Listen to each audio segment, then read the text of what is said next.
Phelps, Dawley. My name is D-A-W-L-E-Y, Dawley. I was born in Cleveland, Ohio, and I grew up in the schools there. I was in salutatorian in my class of 450 students at Cleveland Heights High School. My uncle was a congressman, and my father thought West Point would be a good place to go. A war was coming. He was right.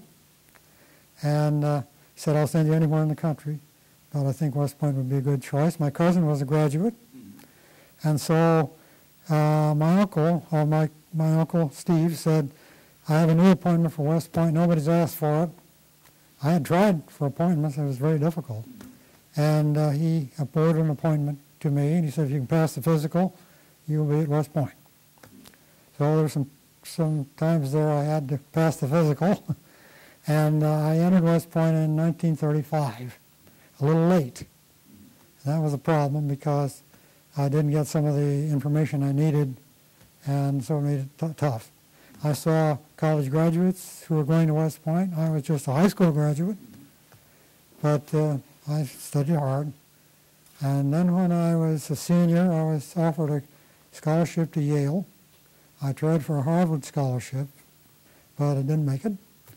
And so, but I was set for West Point. I entered as a plebe, and I was, they sized in the tall ones on each end, and the other ones in the middle. I was kind of halfway. And so anyway, I enjoyed my time there. I was serious and tried hard. And when I graduated, at the time of graduation, just before it, they allowed us to choose our branch and station, depending on your class rank. Fortunately, I had enough rank to get the first choice, Hawaii Engineers. In those days, you had to go by boat to Hawaii. There were no planes, no passenger planes. So it took me a month to get to Hawaii from New York. And in New York, I was temporarily assigned there, and I went to see the tunnel under construction. I think it was the Holland Tunnel. And the colonel there asked me, he said, there's going to be a problem. Should it be a bridge to the island there, or should it be a tunnel? Which would you choose? I'm just a lieutenant. And I said, well, I don't know. He said, well, look out there and see that view. Do you like it? Oh, it's pretty. It better be a tunnel. And that's what they built. Well, it wasn't my decision. That was the New York. That was the New York.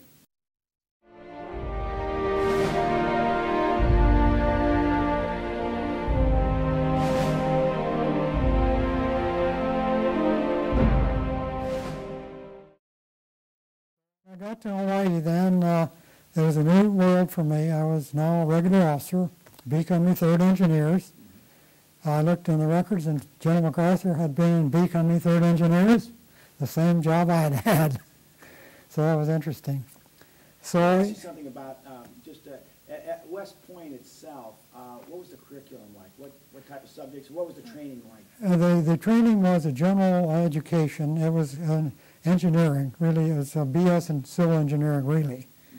And but we had many humanities courses. The language was Spanish and French.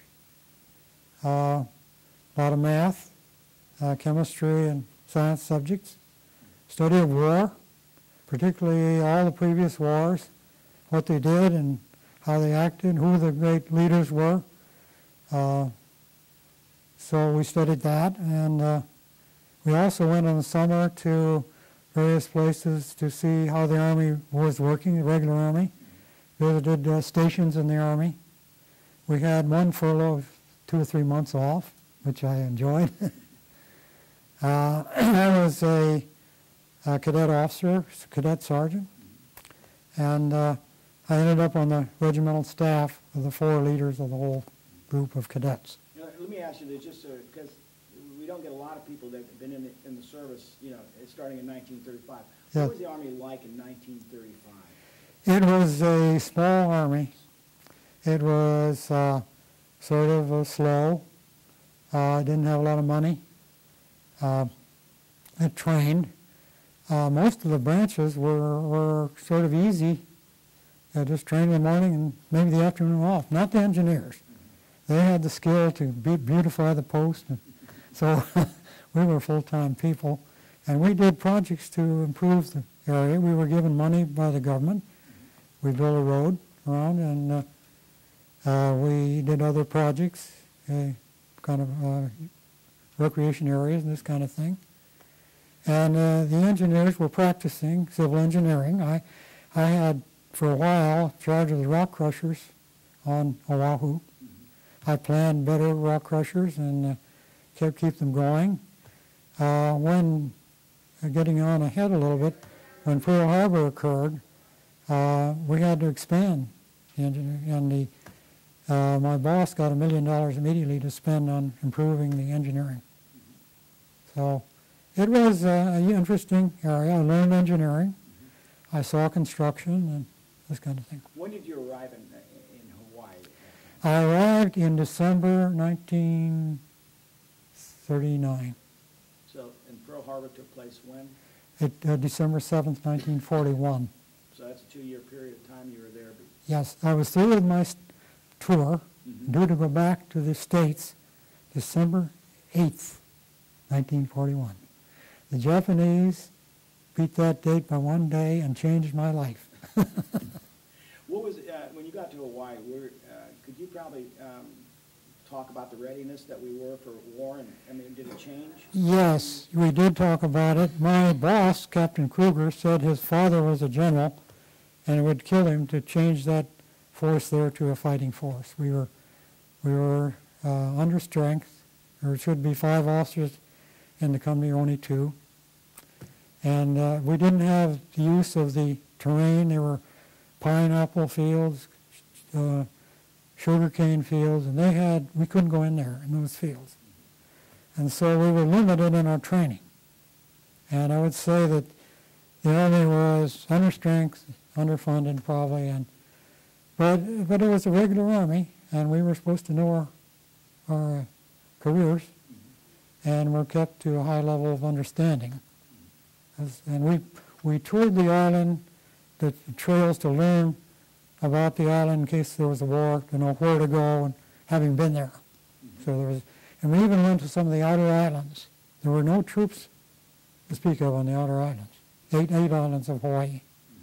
I did get to the main island, Big Hawaii, for a week of leave, and we toured that island. And I was on one other, I think that was it, the Big Island of Hawaii. When you got to Hawaii in those the 2 years before Pearl Harbor, did people expect a war to take place? I think there was worry about Japan, but initially there wasn't too much worry. They offered me a chance to go to the Philippines before I left, and I said, I've been away from the mainland long enough. I'm a bachelor. I hadn't met her yet. And so I elected not to go to the Philippines. Had I gone there, I would have been a prisoner, probably, or dead. The long march they took, and they were prisoners of war. About 4 months before Pearl Harbor, the Japanese fleet was across the international date line. And this was a trigger for the United States to be careful that they don't want that. So they alerted the forces into a war maneuver. We went in the field. My job was to blow up a road to prevent the enemy from using it. We didn't blow it up, of course, but we pretended we blew it up. The maneuver lasted a few days. Apparently they were satisfied that fleet was not any threat, so we went back to normal duty. Also, they were beginning to hear in the newspapers troubles. Japan wanted scrap steel from us, and we stopped giving it to them. And they were causing trouble around them in China. I think there was some hostility. And so there was worry about a war. Also, it was said there was an alert in the newspaper for Nisei Japanese to tell them their country was going to attack and let them know in advance there was such a thing. I have a copy of that, and it was hard to read into it that it was indeed a notice to Japanese Americans to allow them to prepare for an attack on. Really? Yes. It was written in Japanese? It was in English. It was about a sale of silks. And it said USSA, that was the Arizona. And it had other things in there were clues that would be hit. But nobody really understood it at the time, unless they did.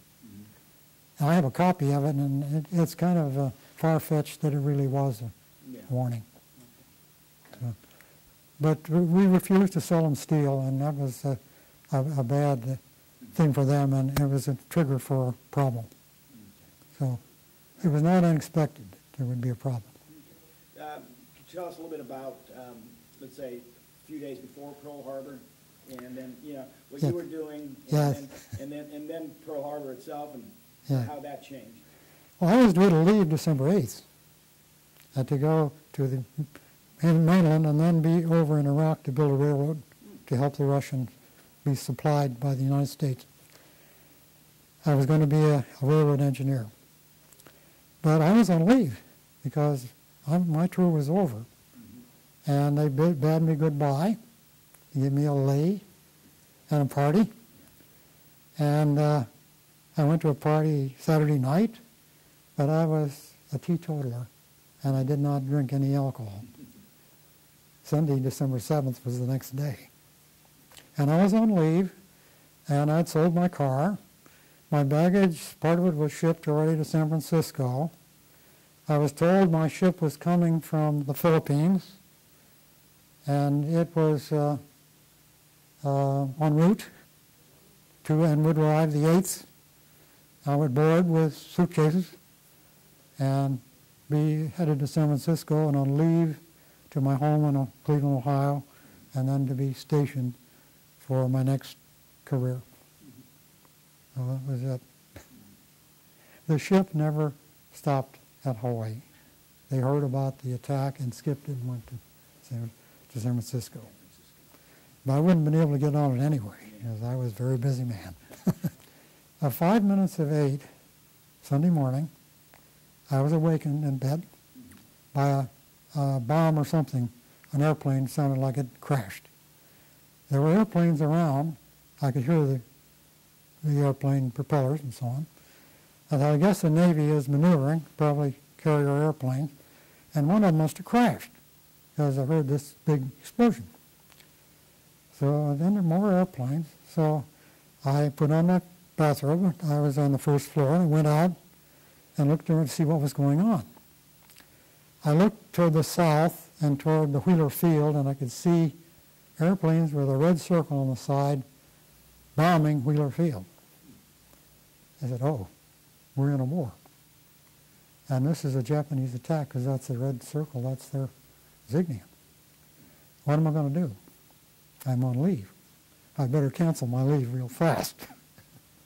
So I went in and I made some notes about this historic occasion, but I had no car, so I knew I had to go to my unit, which was 34th Engineers.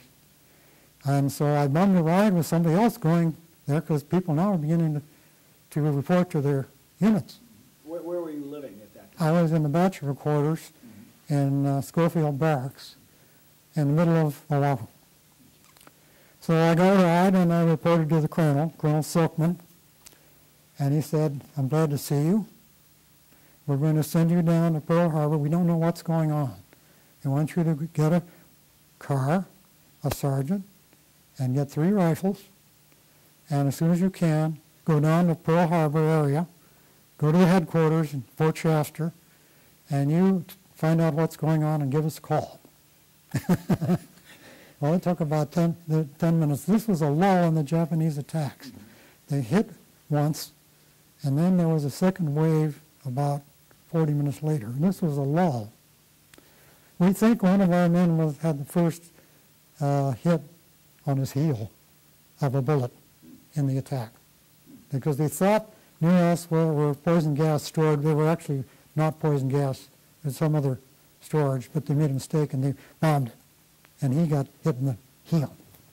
So anyway, about 10 minutes later, we got the rifles, and it was a brand new rifle I'd never seen before. Fortunately, it was cleaned. It didn't have cosmoline. It was able to be fired. There was ammunition. And the sergeant, the driver, and I got in a command car, and we went 10 miles down Cuneo Road, which is straight down to Pearl Harbor.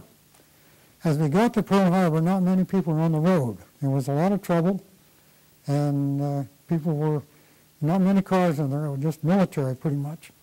When we got to the Pearl Harbor point of the road around it, we had to turn left to go to Fort Shafter. There was a big line of airplanes now coming in, and they were torpedo bombers, and they were dropping torpedoes. I could see it, a gorgeous view of Pearl Harbor. And I said, I stopped the car, and I said, let's get out, and we're going to fire at these airplanes. And we could see these torpedo bombers low, dropping the torpedo about 400 feet, coming up as they dropped their torpedo. And there were other airplanes in the air. There were dropping bombs and things. There were very few American airplanes in the air. Might have been 1 or 2 or 3 or 4. I said, well, this is a war. Here I am at a grandstand seat of this war. What is my big country going to do about this? Probably plenty. But I'm here at the start. So we fired at these planes as long as they were coming over. My gun jammed, and the sergeant came over and unjammed it. He was a little calmer than I was, I guess. We didn't hit anything because it's very hard to hit an airplane with a rifle, even a machine gun. Hard. I've done that. I've done it in training. So after the last one went over, we saw some airplanes crashing. I'd never seen this kind of thing. 3 or 4 airplanes going down, and they'd crash with an explosion, mostly Japanese. And they'd been hit somewhere or other by anti-aircraft fire. So we then continued to Fort Shafter. I went in there, and first thing I said was, do we hold the outer islands? Nobody knew. They might have landed on those islands. We didn't know. So then I thought, well, now what can we do? What shall I tell my unit here? I noticed people were excited. One officer got panicky. He went down and he said, I want everybody down to go down the basement who is not needed here. And he went down. I didn't go down. Yeah. The explosions we heard were usually American anti-aircraft coming back down and exploding. The radio went off the air because it was taken over by the Army. But it was then a territory, not a state. The governor came on there and he was so shaken he could hardly talk. He declared martial law. He talked about the attack. There was an attack here. And that probably hurt morale because people, he's so shaky, he was really hard to understand him even. He went off there, and then they announced airplane sightings, and now and then, and that's the radio was devoted to that. I could see that I wasn't going to get much information there. They had hit Hickam Field. They hit the airfields. Hickam Field and Wheeler Field is what I had seen earlier. And so I thought Hickam Field was going to be badly battered, so the engineers could come in and clear it up. So I called the unit and told them that I thought that could be done with no other orders for us. So then I thought I'll go to higher headquarters, take a ride. I could get a car and go to the tunnel where the senior headquarters was, Alimano Crater. I got there, and I was just a lieutenant in those days. So I went in there, and I could see General Short. He was in his office. He was very worried. And I thought, now, should I go in and talk to General Short? I don't think so. He's got more important things. Now, how old were you at this time? I was 22. But I had studied West Point, and I had no idea what was going on. So then I went back, and then there was no further report of the Japanese after about 10 o'clock. Although there were sightings, and we didn't know whose airplanes they were, we had a lot of confusion. They were American airplanes coming in from the mainland. So it was quiet, but a lot of things were battered, destroyed, damaged, this kind of thing. So the colonel said, is any more going on? He called on the phone. I said, no, I don't think so now. And he said, come on back then. And we sent a group to Hickam Field, and we'll see what else comes up.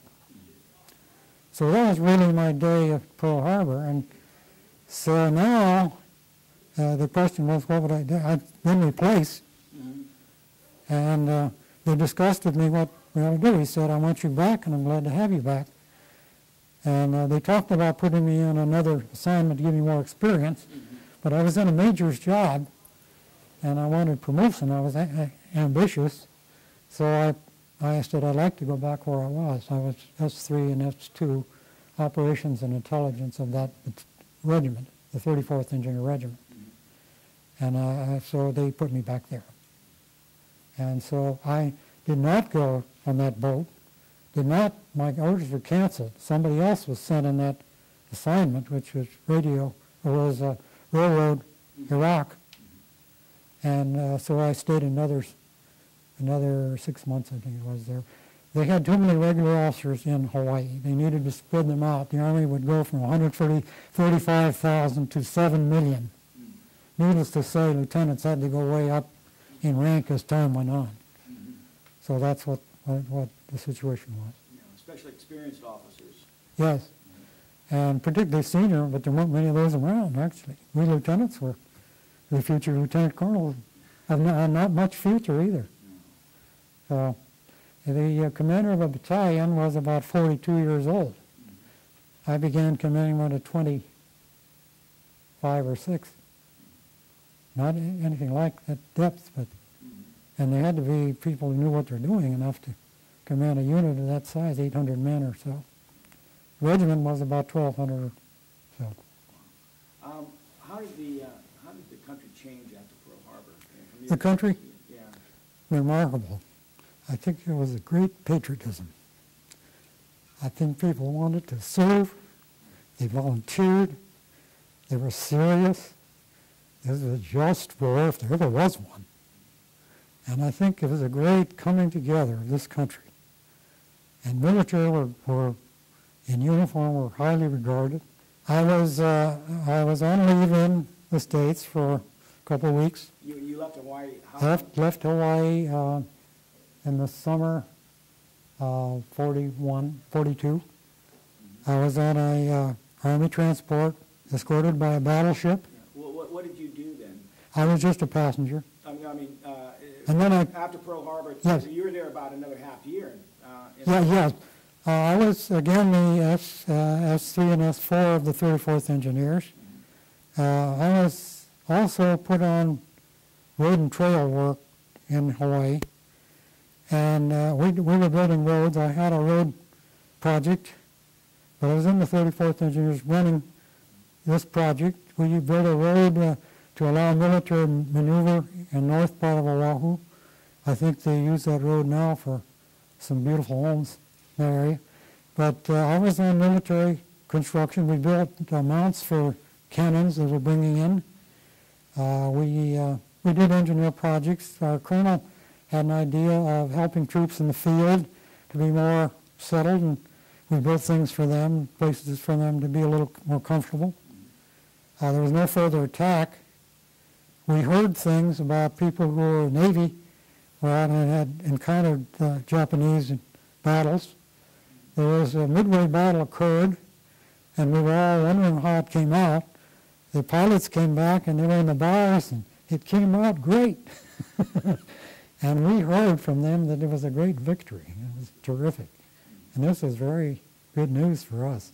Did they really expect the Japanese to attack Pearl Harbor in force? No, they didn't, because we had battleships. We had 5 battleships in Pearl Harbor, and that would be a bad place to attack in normal circumstances. So I don't think it was, they thought they'd hit something else. They thought the Alaska might be hit. They knew there was probably something that might be hit. And they weren't sure where it would be. And but Japan wanted to take out those battleships so they wouldn't interfere with their move south. And that's what they did. They really took them out. And I went aboard a carrier being repaired in there during that time. And we could see a Navy, very active Navy. A naval officer during the Pearl Harbor days said this is the worst naval defeat in the history of the world. There's smoke coming off there.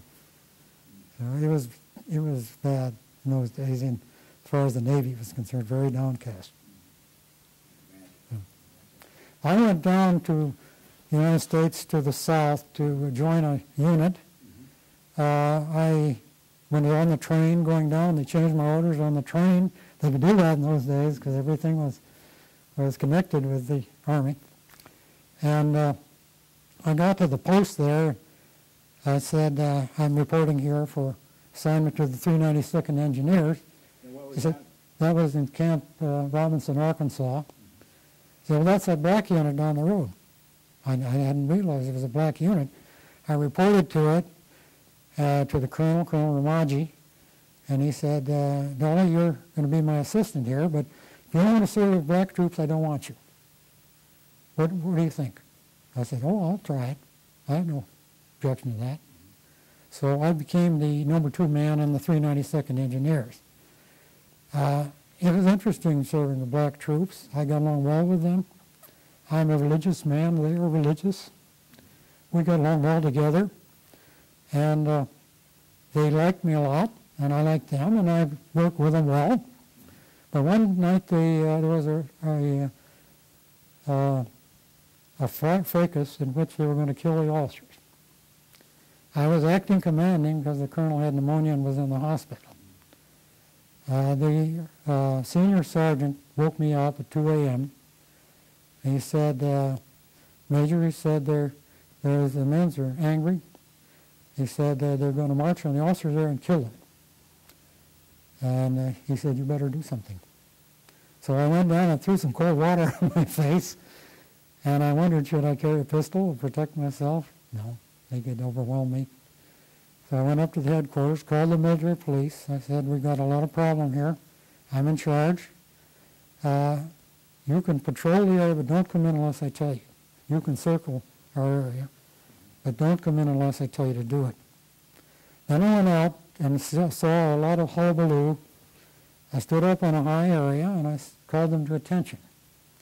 It took 15 minutes to get any attention. That's unheard of in the Army, but that's what it was. So I said, I heard there's something happened here that's caused a lot of problem. I'm going to look into it. We'll have a review of it, and we'll have the chaplain sit in on it. He was the only black officer. He really wouldn't normally sit in on anything, but this is trouble. Yeah. So I said, we'll do that. I want you to go back to your barracks, and we'll start reviewing this tomorrow morning. Meanwhile, they sent a senior colonel, since I was a young major, and this is a full colonel's job. They sent a senior colonel down to take a new command of this unit. And I don't know whether I should tell you more about this, but anyway, it finally settled down. And he refused to go to work the next morning. It's unheard of also in the Army. But it settled down, and we were back on track. What caused the problem initially? The problem was the robbery of the post exchange. We had a little post exchange which sold notions to the men and things, you know, special things. And some black soldiers tried to rob it. There was a guard, but he just guarded back and forth, letting them go ahead. Mm-hmm. And they were in robbing, they stole $1,000 worth of merchandise. It said that an officer saw this, and he said, "Stop, you nigger." This was poison, to say that, and that caused the word to get around, and this officer called a man a nigger, and he got to talking about it and just saying it was terrible and when they're going to stop that, and that caused the problem. What type of unit was this again? Engineer, okay. General Service Unit, a unit that builds in combat areas, able to fight, and it does construction in combat areas. I was executive officer of the unit, acting commanding, a major. And Colonel Robb came in, another colonel came in, I've forgotten his name right now. He came in, and he was an old senior colonel. And he said, "Dawley," he said, "I think you should take their pants away, and then they won't come out of the barracks." And Colonel, you do that, and they will come out without pants on, and Mrs. Roosevelt hear about it right away. Don't do it. Yeah, it seems like you handled the situation fairly well. I think we did. We got it all right. I liked the men, and there was a very loyal sergeant that came to me. He was no part of it. We had a good senior sergeants, and there were good men in there, and I respected them. After this incident, your career, yeah. Where did you travel into? Well, we went to England with this unit, and we were training to go into France for the invasion. And I was sent up to take another job in a higher headquarters, engineering job. And they said, you're a regular Army officer, you ought to be in combat in France for your career. And so we're going to, when you get a chance to find an assignment for you, we'll tell you about it. And unless you object, we're going to put you in it. It's fine. So the unit came through that needed a lieutenant colonel job. I was a major, but they were short of lieutenant colonel. And by the time I got to talking about it with them, the unit went over. And a German shell hit the headquarters and killed all the headquarters. I would have been dead. The next one was a much better assignment. First Army asked for a battalion commander in the 7th Corps. The battalion commander in the unit had frozen up and he had to be sent home. And they were without a commander. There was an acting commander, a major. And so they wanted an officer from England to command the unit. I was chosen. I liked it. I was sent there, went to First Army. They sent me down to 7th Corps. I got to know the engineer people. 7th Corps sent me to the group, 1106 group. The colonel there said, I could talk to you a little bit and tell you about this or send you right now to the unit. Which do you want to do? I said, well, tell me about it so I know a little about it. He said, that's the wrong answer. You should have said, unit right away.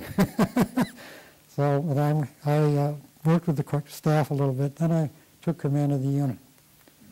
The first day I went out to see what we're doing, we came under fire of a German 88 anti-aircraft gun. We were in a Jeep. We all hit the dirt. We heard like an explosion, like a pop of a bottle. Didn't hit any of us. We got back in and went about our business. So that was. Then I saw an airplane, spotted airplane of the U.S., one shot from an 88 took it down, just not far from us. So anyway, that was the beginning of my combat service in an excellent unit. Very well trained. They were not regular Army. We had 2 regular Army people in 800 men, myself and another officer. The rest were all Army of the U.S. They're serious, well trained, brave, do anything for you. You tell them you got to do something, but the men's lives are in your hands as a colonel. If you make a mistake, you kill somebody, and that's not tolerated. So you do things carefully and right, and you be sure you're with it. And that's what we did. What were some of the missions that your group did? We had several different missions. Bridging was an important mission because in war, bridges are critical. You can stop an attack if you drop the bridge. Tanks can't get over it, and you've held them. And the Germans were smart and did that. So that was one of our tasks, and in Namur, Belgium, I had an experience that I'll never forget. I was having breakfast, we had a tank breakthrough where we'd gone ahead, and it was an area where Germans were mixed somewhat around us. And next morning, having gotten in there at night, I was called out from breakfast, and the commanding General of 7th Corps, General Lightning Joe Collins, talked to me. And he said, I've got an armored division stopped on the Meuse River down here in Namur. You get me bridges and get them fast. I could have said, General, the armored division in there has a bridge. Why don't they do it? If I'd said that, I'd be going home. Failed. Fired. I said, yes, sir. And I went, I had faintly known him in Hawaii, General Lightning Joe Collins, 7th Corps commander, 3-star. So I went back in, and as I got to the headquarters, the adjutant said, there are 2 Belgians who want to talk to you. And I said, I'm too busy. Well, they're insistent, he said. And I speak French pretty fluently, so I said, all right, I have just a minute. They said, we know you want to go to Namur. You can't get in on the main road. The Germans are firing across the road. They're in a dungeon, and they look across the road, and they're shooting anything going down there. You can't get there. We can get you there on a back road. I thought, are these guys honest? They spoke French. They looked good. I said, wait here. I've got to do some other things. You wait here.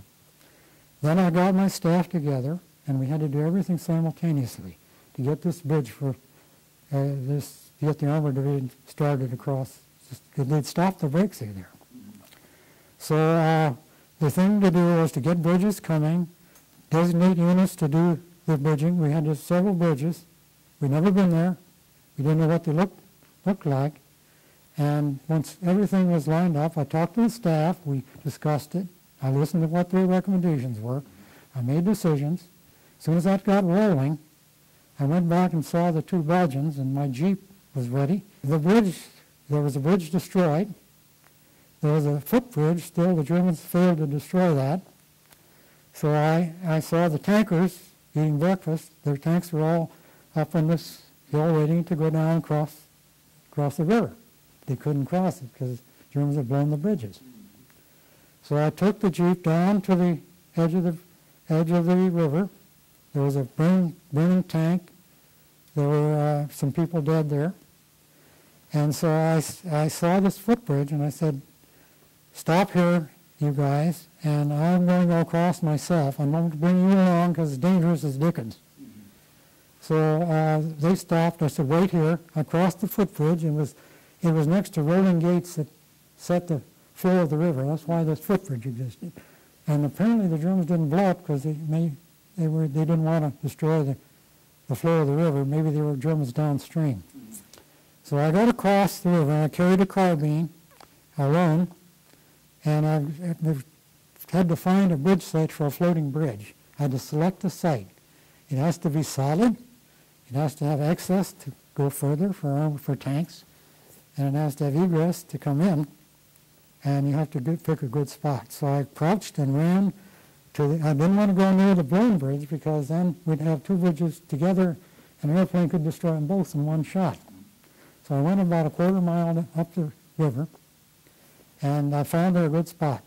There was a road going away, and I could spot that thing from a white boat, little pleasure boat that was parked. And I knew where that was on the river. So having chosen that, a hard surface for an abutment for the bridge, I ran back, crossed the footbridge, got in the Jeep, went down the other side of the river, friendly side, saw the white boat, which is the spot I'd chosen, and I said, "Now you go back, there's a company coming forward and with a bridge, and you spot them here. I'll stay here, and you know where I am, so you guide them up." Sure enough, the company was coming forward. I was standing on the spot, so there's no question where they're going to build that bridge. So I said, "Build a bridge here, get going right away. I'm going to leave to the other problem, a blown bridge." So they began right away. That was about 8 o'clock or 8:30. That was September 6th, 1944. I went to the other spot. There was a bridge blown down. 2 spans were in the water. It was the only stone bridge really around, and there was a company already there. Captain and I looked at the blown area. We had a sergeant measured span. I had a little book that they gave us. It was an excellent idea. You entered the book to see how many spans we're going to build and how should they be built with a steel bridge, a Dawley bridge. I said, "This is what I think. What do you think?" They agreed, and I said, "Start the bridging." So they started that bridge. The general had his bridges about 5 hours later, one of them, and he sent the tanks across, and they encircled the 12th SS Division, Hitler Youth, at Dinant, south of where we were bridging. So we gave him the bridge he wanted. And the other bridge took longer because it was a steel bridge with paneling. We had a sergeant who was a whiz-bang at doing these bridges, and he just took charge. Sergeant Black, he was a drinker. He got drunk. I busted it, and then I promoted him again. That's not in the book, but that's what you have to do it. This guy was so good, Sergeant Black. So anyway, that river then was bridged, and then we had to build 2 other bridges that were a little later. General Collins was extremely pleased with what went on. If that bridge wasn't built, what could have happened? We'd sat there, and the Germans would have been better prepared when they did cross, and it would have been tougher because they were frantically organizing. They had we pushed them back about 70 miles with a breakthrough. And they were disorganized behind the river. That's why I wasn't myself shot at. Otherwise, in fact, I think there were probably forward German soldiers, but they'd been up all night and they were sleeping when I went by at 7:30. Otherwise, I wouldn't be here. So we didn't have control of the other side of the river? No, there was an enemy side. I was across the end. I didn't bring anybody with me because it might be the death sentence for them, and for me too. Did you get a commendation for that? Say again? Yeah, I did. I got a Bronze Star. It should have been a Silver Star, but it was a Bronze Star. There was an article in a magazine, and somebody read it and wrote me a letter. And he said he should have had a Silver Star in that. He was an engineer officer himself. You didn't think about that, though, when you were doing it? No, not at all. So that was a bridging job. Another one was in Aachen, Germany. They were short of infantry, and they wanted to capture Aachen, surround it. And the 1st Division was there, and I think another division was there.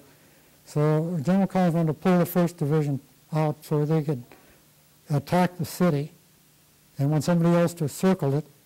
And they put us in line, and we took over from the 1st Division, a battalion-size sector.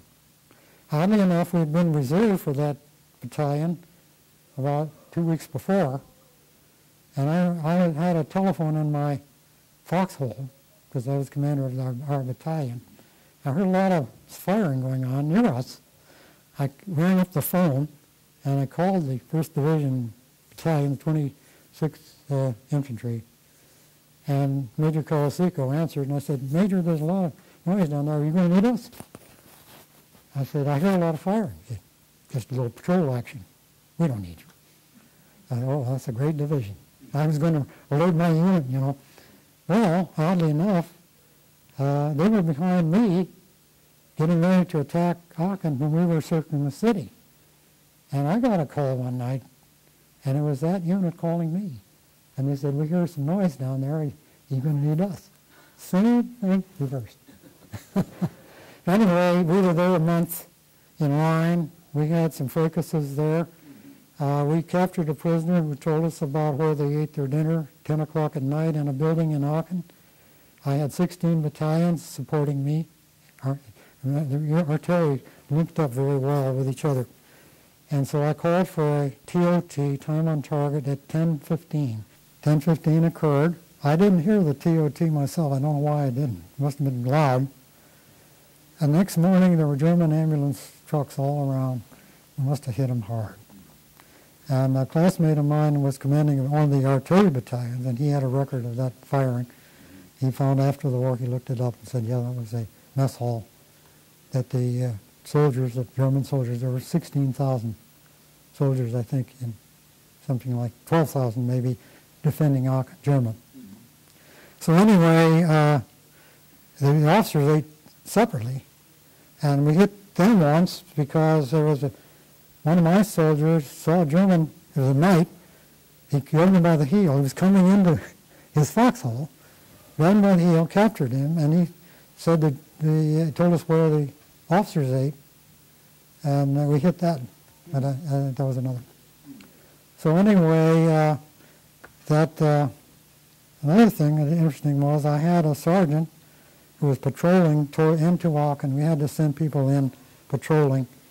They were captured. He was captured by the Germans, brought to the headquarters, and the interviewer said he had, a German interviewer said he had a relative in Chicago in the police. They tried to get information of what unit this was, and how strong is the unit, what's the morale. My man wouldn't tell him anything, sergeant, and he was a private too. So Colonel Wilk was the German commander, and he hurriedly ordered him to hold Aachen to the last man. But they flew out a lieutenant colonel to save him and left this full colonel in command, and he didn't like that.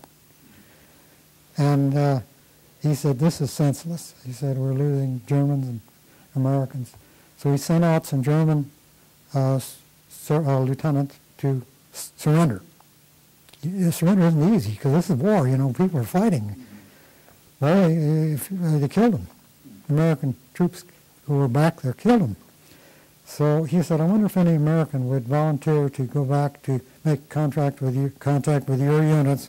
We want to surrender. We want conditions of surrender, and I will meet with the German general, American general if there's one. So my guy volunteered. And so he went out with the other fellow, and the first division men were looking at see an American in uniform coming out there. And they were suspicious, but he kept a gun on him. He got him. He said, there's a German commander here wants to have an American general come down to the front lines, and he will agree on a surrender of the city of Aachen. So they got a general done pretty quick. And the Colonel Wilk said, I want to know what you'll do with my people. And he said, I want to know terms of when we're stopping firing. And I would like to address my men. So they let him address the men, but they wouldn't let him say Heil Hitler. So he said to the ones around him, he said, I'm allowed to address you men, but I cannot say Heil Hitler. We do it in our hearts. So then they took him prisoner, and we stopped the firing. And then we went into Aachen, and we repaired the damage, a lot of damage had been bombed, and we had to rebuild some roads and things like that. And we took over a beautiful house in the outskirts of Aachen for the next phase. And there was a large wine cellar which we did not discover, but the people after us did. So. It seems like there's a great deal of fog of war. And there's a lot of confusion in war. Yes, there is. I think we had good units and where we were, and we had the 7th Corps was a very experienced corps. Every day we got a G2 report, which is like a newspaper. Where's the enemy? What's happened? What were the prisoners telling us? Where are the units located? How many artillery shells fell? Is there any air activity? Is there anything else we learn about the German morale and so on? Every day, and I read it religiously to know what we're getting into every day. So that was important. What type of soldier was the German soldier? They were very good soldiers. Generally, the German soldier was proud to be a soldier, and he wanted to tell you that he was a good soldier. He would even tell you things about his own troops he shouldn't have. He will tell you he saw artillery and he was coming up a road someplace, and we love to hear that because we're going to bomb him. And another thing was that we captured an order to the German soldiers that said, American troops have shown us how to behave as prisoners, but we know you are not behaving well, you Germans. Don't tell them these things when you're captured. But they did. So anyway, now we did get in the Battle of the Bulge if you wanted to hear about that. I would like to hear about the Battle of the Bulge, yes. And, the role in that. Yes, we'd gone on from Aachen to Eschweiler, another city. We were in a Nazi headquarters that they had vacated when America captured this.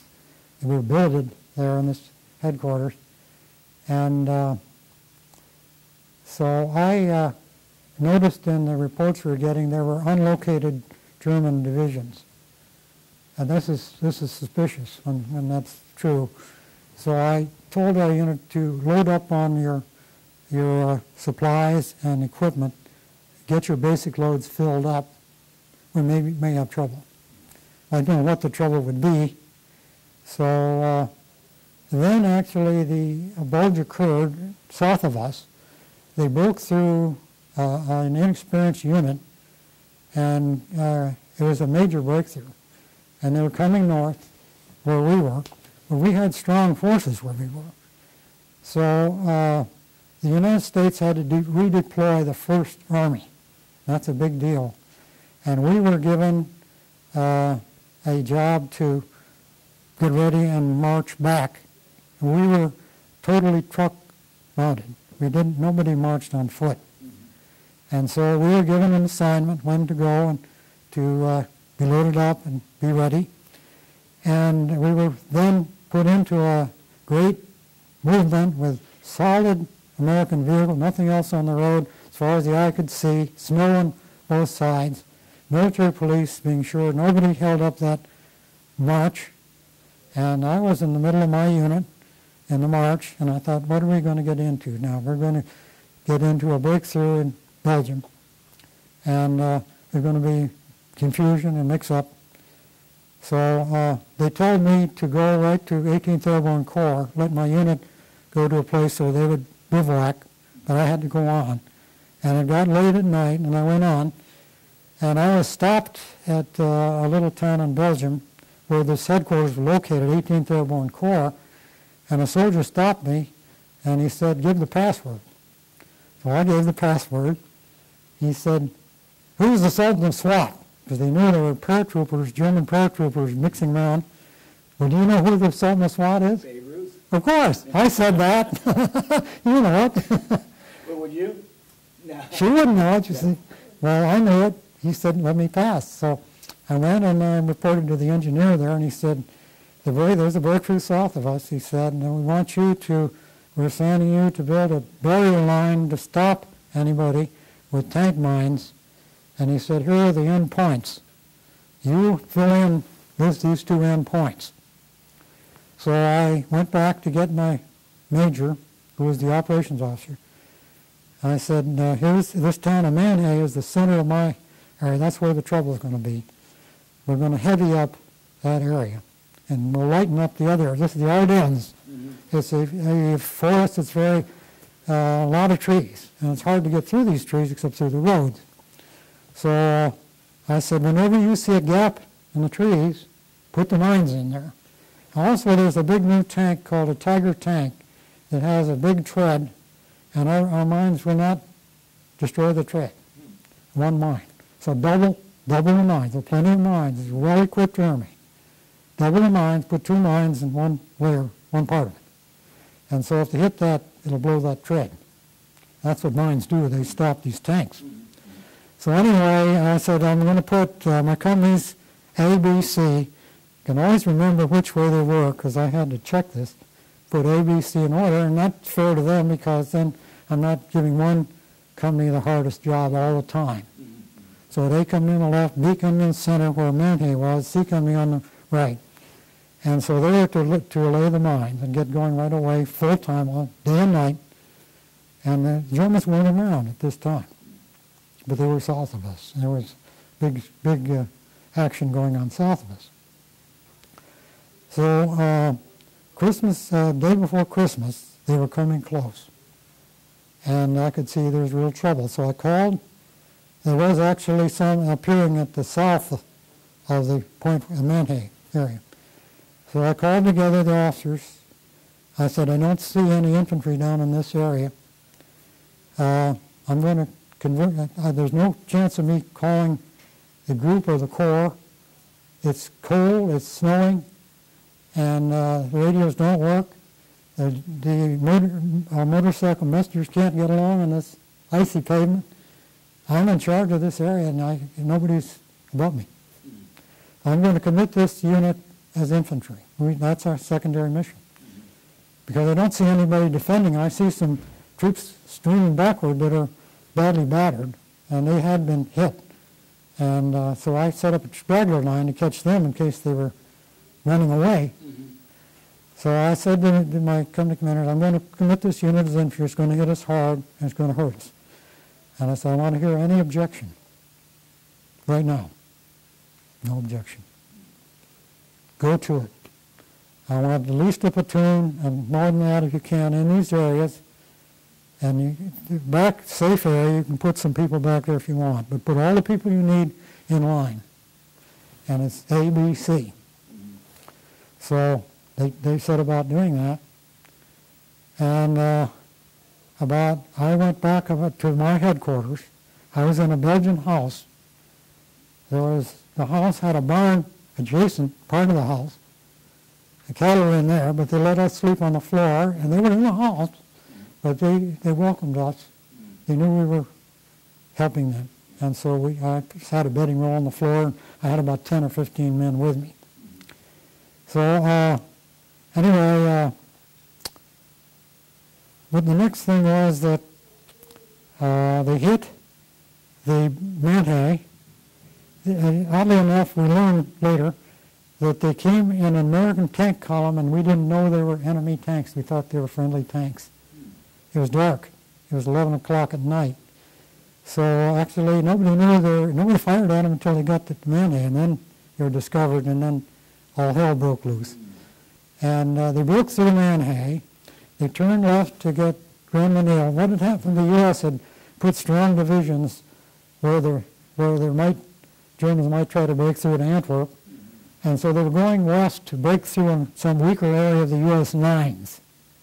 And I didn't know this. We didn't know at the time. Now, that was Seacombe, Missouri. We had set the barrier line. They were really on the friendly side of the barrier line. They had broken through. And the C Company went back when they saw these tanks coming into a graveyard that had a wall around it and was a good fortress. And so they deployed 5 German tanks to capture Grand Menil, and they hit our minefield from the friendly side and lost 5 tanks quick. I was not there at the time.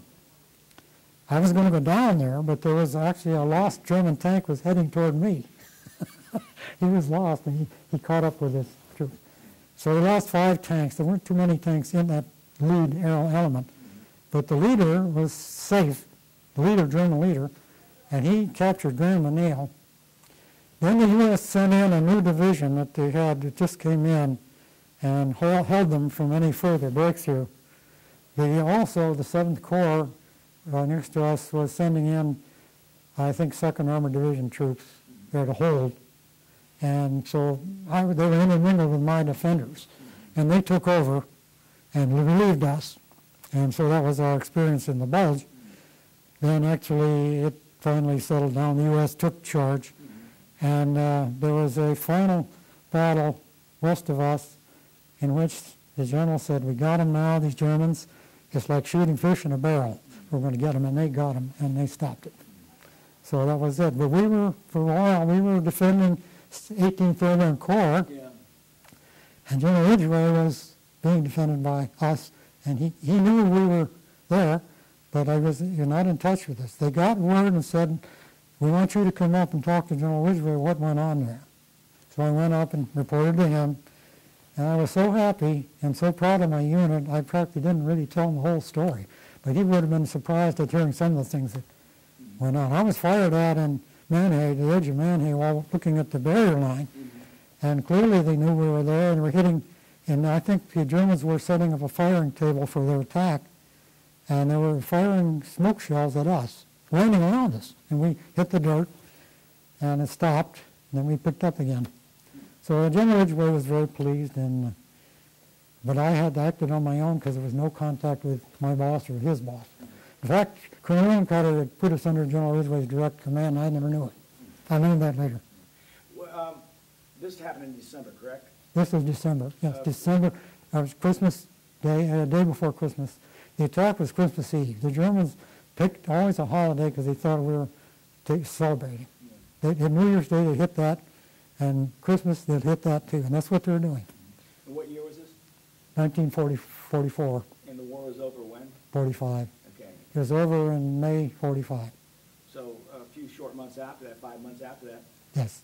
That was a little, Hitler threw the works. He took troops away from the Russian front to knock out America and Britain, to capture Antwerp, which was just above us. We were right in line for his big deal. And what they wanted to do was split the Americans and British and have a sue for peace. And then they would turn on Russia with all the troops that Germany had deployed in the West and hit Russia because they were in trouble with the Russian troops. Were you still fighting regular German outfits at that point in time? We were. In fact, the 2nd Das Reich division was in front of us. And so they were, but they weren't the crack units of the German army had been decimated in the Russian and in the U.S. in the areas, and so they had replacements in them. They weren't quite the crack unit of the start of the war, but they were still regular units. That's a very good German unit. That's an armored division, 2nd Panzer.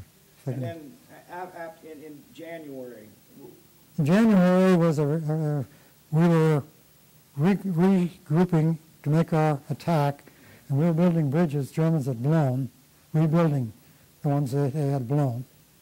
And then we went on to the Rhine River was another big highlight, and the Rhine River is a wide river, swift river. It's about 1,300 feet wide, and the river that flows about 7 feet a second. So my battalion helped bridge the Rhine with another unit. We had crossed the Rhine on a bridge, the Remagen Bridge, which was, the Germans had tried to blow it, but we had caught them, it failed, and Hitler executed the people that were responsible to blow that bridge and did not blow it. It was a railroad bridge. And we floored it and crossed it, and we were in Dr. Lei's house on the German side. And then the bridge fell. The Germans had shelled it with artillery and weakened it. And another unit was on it when it fell. And so we were building floating bridges. We got right away. They got to building other bridges, and we built one bridge there. 2 battalions, and my battalion helped build that bridge. So it was a real race to get bridge to. Oh yes, because that was a big defender for Germany, and they failed on it. The Remagen Bridge. They got an armored division came up. They discovered it, I think, and they sent a general forward with a group, and they captured the bridge from the few Germans who were, and they took out the explosives and pulled the wires on it, prevented them from destroying it. It was a lucky break. It was a lucky bridge, and it was a big loss for Germany. It probably lost months of a war from them. So then we went on after that, and it was a major, huge American breakthrough, and they were in a really terrible straits, and we encircled them, and it was they were throwing away rifles and surrendering. We had a woman captured, and she was the worst prisoner we ever had. She shot one of my men through the head. Really? Yeah. What happened was I told her, wear your helmets all the time, but this soldier wasn't. He was wearing, it was cold, and he was wearing a little baseball hat instead of a helmet. And she and a Luftwaffe officer were captured by our troops, by a Jeep driver, and they were put back, and the woman had to relieve herself. So they stopped, and she went behind some trees. I heard about this. She came back, and the lieutenant slipped her a pistol that he carried. They hadn't searched him enough, and she shot this soldier in the head, but it went in his head, and it did not hit his brain. It apparently went through the skull, but the edge of the skull, and came out. He was a lucky soldier. He was a lucky soldier, and so anyway, they brought her to me, and she spoke German. I had an interpreter, and I said, you've lost the war, now you're a prisoner. She said, well, you're going to give me the black troops to do whatever they want? I said, you've been listening to too much propaganda. That's not the way the U.S. operates. You're a prisoner. So she was taken with a group of prisoners to a prisoner compound, and she wrestled the driver and tried to destroy the truck. She was the worst prisoner we had. The rest were well. She was pale blue eyes, and she was in a kind of a field uniform. And was she a soldier? She was a soldier. She was a WAC, German WAC. Oh, okay. So they got her to the prisoner compound. There were 50,000 prisoners. This was the end of the war. And they put her somewhere there. I lost track of her.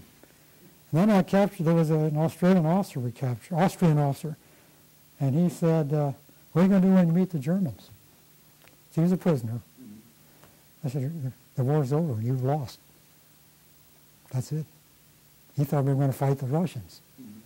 And well, one general thought we might, General Patton, you know. So anyway, the war then ended, and we then were, this unit was then an experienced unit that had a lot of action, and so they were set aside for the attack on Japan, but not to be the initial attack. The initial would be, newer units would be taking over. And then I was taken out of the unit, and the unit was taken back to France, and then I was it was disbanded more or less, I think, at the Where time. were you the day that Germany surrendered? I was in Eisleben, Germany. This was the end of our ride in Germany. It was the final we reached in Germany.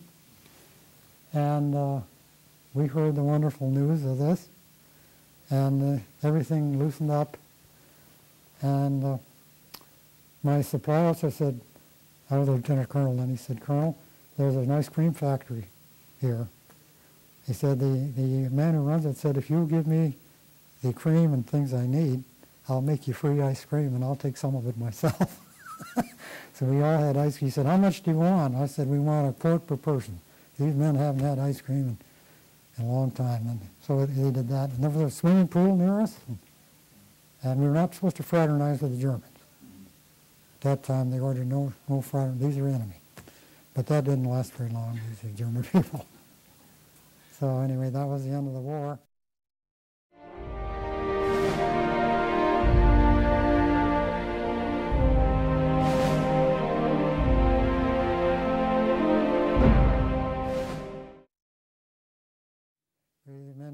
We had baseball teams and things, you know, peacetime activities. And we were writing up lessons of the war, and wrote up a story of our, and I have that still. And these are, so that was it. It was a different life, much easier life. The pressure was gone. If you could give some advice to say about your lessons that you learned in that, what would they be? Well, I think the lessons I would be is that know your stuff, learn it. Your job may be as small as you think, but it isn't. You can have a big thing happen in your area. Be honest, be upright, treat the enemy right, don't kill unnecessarily, but do kill if you have to, because these are enemy, they'll kill you. And I think feel that you're a good soldier and that you're a good part of this, and you're from a good country. I think that's what I'd say. Be honest and do your job well. Do more if you can.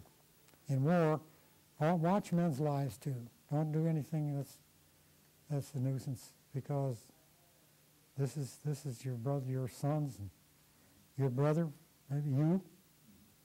And then you have, but don't be a cowboy either. See, if I took that unit and I spent men's lives doing all kinds of things, maybe I'd be promoted. That's no good. I wouldn't do that. I'll be there when I need to, and I'll go out and risk my life, but it'll be important. I won't throw it away. That's the way I operated. That trip I took in Namur was almost certain to be wounded or dead. But General Collins ordered me to do that. It must be really important. So I'll do it. That's the way I looked at it. What was the average age of soldiers that you commanded? The average age was 19, I think. The officers were a little older. Some of them were reserve officers. As I said, only two regular officers in our unit. So young men, but very good young men. Not much trouble. Not much trouble in the unit.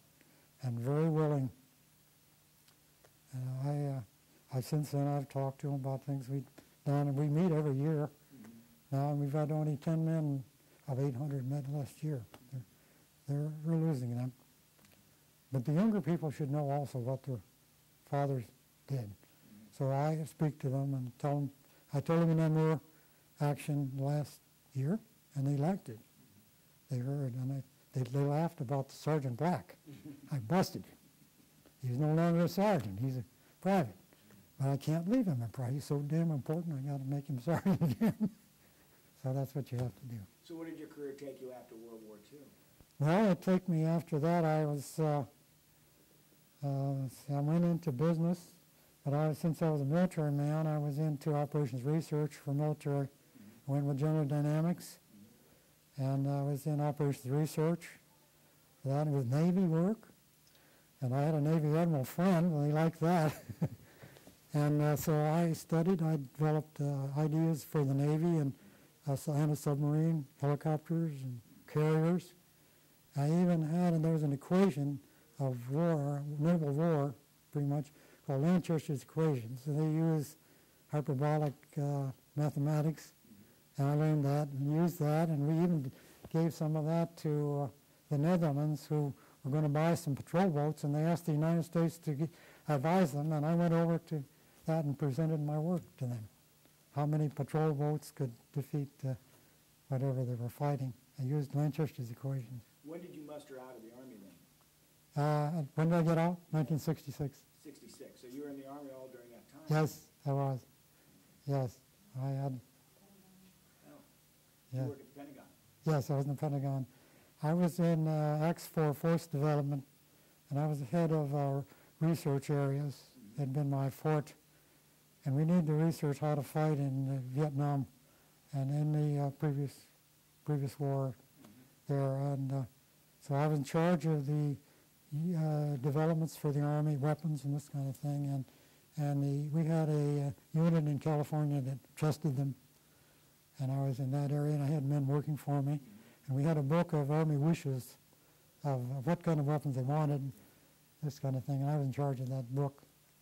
I was in force development. That was the work I did.